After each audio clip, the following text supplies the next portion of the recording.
Nagsampa ng reklamo sa Ombudsman si ACT Teachers Party List Representative Antonio Tino para paimbestigahan ang maanumalya umanong flood control projects na nasa distrito ni Davao City Representative Pulong Duterte. Ayon kay Tino, base sa pagsasaliksik ng kanilang team ay nakitaan ng irregularidad ang 80 flood control projects sa 1st District ng lungsod.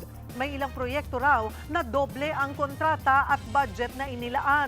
May ilan din daw na idiniklarang 100% complete kahit hindi pa natatapos. Noticeably, ang pinakamalaking contractor dito, yung Genesis 88. So ito yung kay Escandor, dating presidential advisor ng dating Pangulong Duterte. So in other words, malapit talaga ito sa mga Duterte.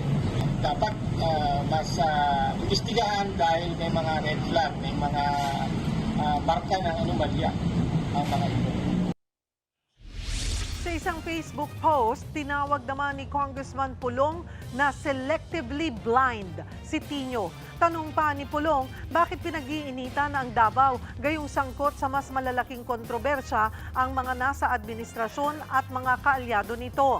Dagdag pa niya, may record naman daw ang DPWH Davao Region ng lahat ng infrastructure projects na above standard o mas mataas pa sa pamantayan ang pagkakagawa sa Davao City.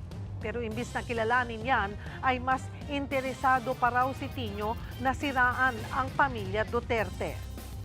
Mga kapatid, Cheryl Hosing po, maging maalam at may pakialam sa mga napapanahong issue at headlines. Mag-follow at mag-subscribe na sa social media pages ng News 5.